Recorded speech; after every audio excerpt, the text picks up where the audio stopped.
सायद मलाई लाग्छ कहिलेकाहीँ लाइफमा चाहिँ जे हुन्छ त्यो राम्रो हुनुको लागि हुन्छ के। बिहानको टाइममा सुन्दरी जल यस्तो देखिँदो रहेछ। लाइफको बारेमा त मलाई भन्दा तपाईहरुलाई धेरै थाहा छ। तपाईहरु धेरै एजुकेटेड मान्छे हो है, प्यारो मान्छेहरु, मुटुको टुक्राहरु। पुरै प्रकृतिले चाहिँ बादलको घुम्दो ओडेको हैन।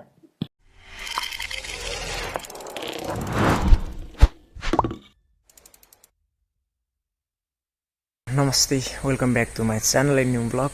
गुड मर्निङ एभ्रीवन गाइज, प्यारो मान्छेहरु। सायद सबैजना सन्चै हुनुहुन्छ होला। म पनि एकदम आज चाहिँ स्वस्थ तन्दुरुस्त छु। हिजो चाहिँ म कस्तो थिएँ भन्दाखेरि अलिकति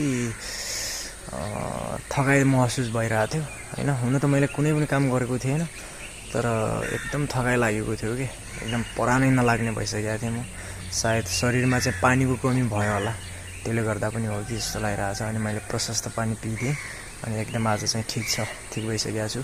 अब म चाहिँ आज मर्निङ वाक निस्किन लागेको हैन।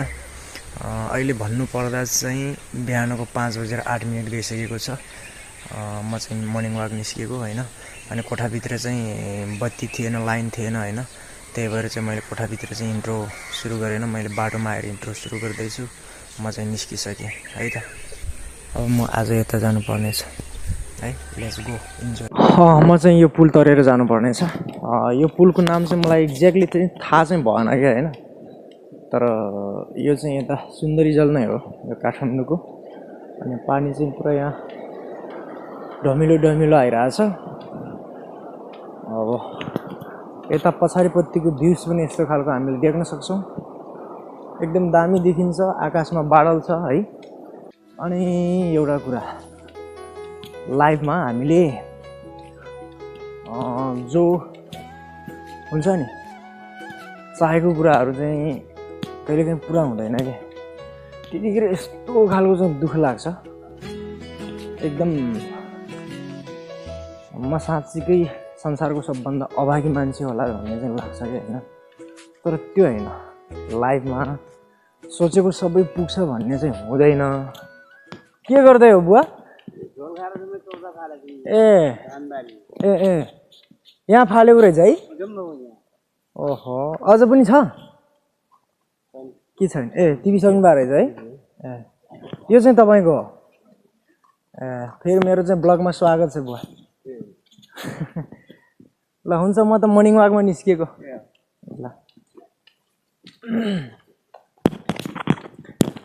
सायद मलाई लाग्छ कहिलेकाहीँ लाइफमा चाहिँ जे हुन्छ त्यो राम्रो हुनुको लागि हुन्छ क्या हैन। अब दुखी इत्यादि त मर्निङ वाक निस्किनु भयो दाइ आदि इत्यादि चाहिँ त्यसो हामी दुखी हुनु हुँदैन क्या। सायद मलाई लाग्छ कुनै कुरा चाहिँ राम्रो हुनुको लागि त्यो हामीले सोचेको कुरा पनि नहुन सक्छ क्या। अहिले तत्काल सोचेको कुरा चाहिँ नहुनुको कारण अझ अर्को राम्रो हुनुको लागि हो है। लाइफको बारेमा त मलाई भन्दा तपाईहरुलाई धेरै थाहा छ। तपाईहरु धेरै एजुकेटेड मान्छे हो है, प्यारो मान्छेहरु, मुटुको टुक्राहरु।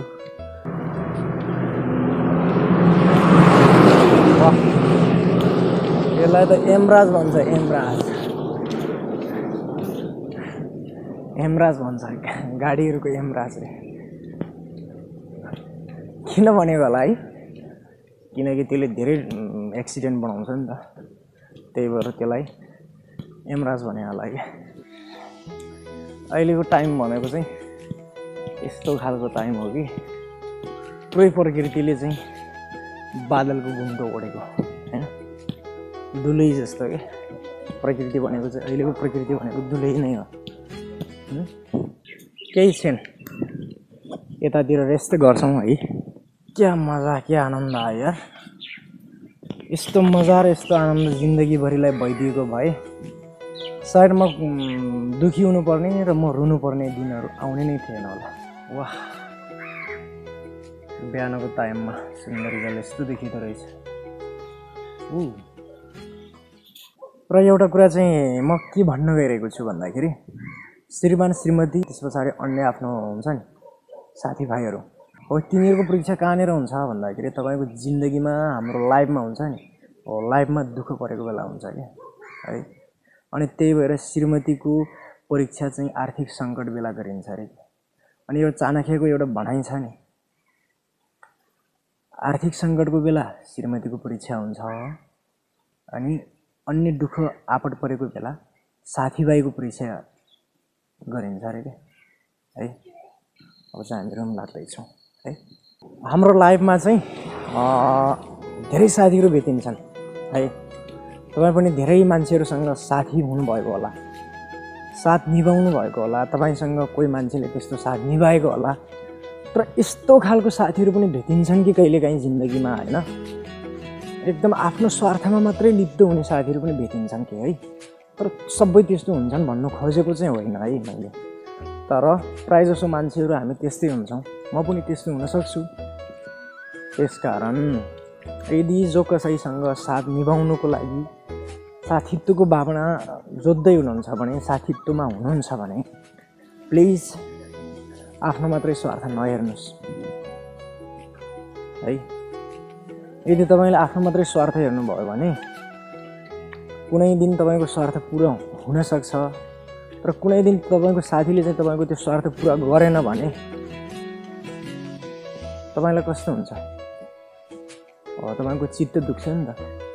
हो त्यस्तै यदि तपाईँले चाहिँ आफ्नो साथीको चाहिँ स्वार्थ चाहिँ तपाईँको साथीले स्वार्थ पुरा गरेन भने तपाईँले साथ छोड्नु भयो, अनि तपाईँले साथ छोड्दा पनि त्यो साथीको चित्त दुख्दैन, दुखिहाल्छ है त।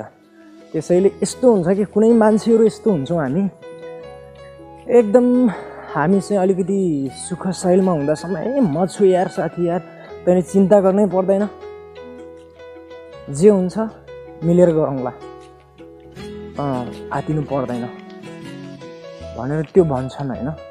तर जब तपाईँको जिन्दगीमा दुःख पर्छ नि, तपाईँको जिन्दगीमा चाहिँ एकदम त्यस्तो दर्दनाक अवस्था आउँछ, त्यतिखेर त्यही साथीहरूले साथ छोड्छ। अनि त्यही भएर जसले दुःखमा चाहिँ साथ दिन्छ त्यही साथी असल साथी हो। साथी त सबै हुन्छन्, तर जसले असल साथीत्वको भावना निभाउन सक्छ त्यो नै साथी हो क्या। त्यही हो लाइफ भनेको, कहिलेकाहीँ सोचेको पनि हुन्छ, कहिले नसोचेको पनि हुन्छ, तर जे जस्तो भयो भने हामी आत्तिनु चाहिँ हुँदैन कि है। र दुःखी पनि नहुनुहोस् लाइफमा चाहिँ, मलाई धेरै दुःख भयो भनेर, र कसैले तपाईँको साथ छोडेर गयो भने दुःखी नहुनुहोस्। यदि त्यसमा तपाईँको गल्ती छैन भने त्यस्तो साथहरू जान्छन् आउँछन्, केही फरक पर्दैन है। अब चाहिँ हामी रुममा गएर भेट्नुपर्छ प्यारो मान्छे। फाइनली प्यारो मान्छेहरू, म चाहिँ रुममा आइपुगेँ है।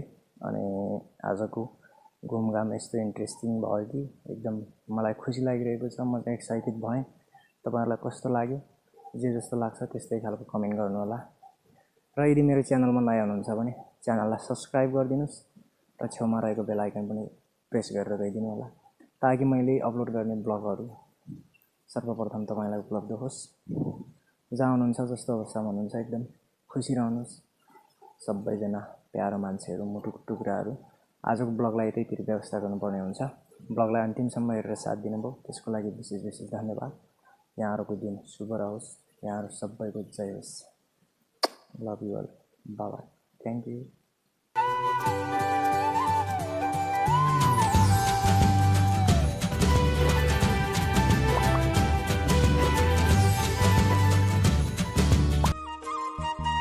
यहाँसम्म त साथ दिनुभयो, कृपया सब्सक्राइब गरेर जानु ल। Thank you. यहाँहरू सबैको जय होस्।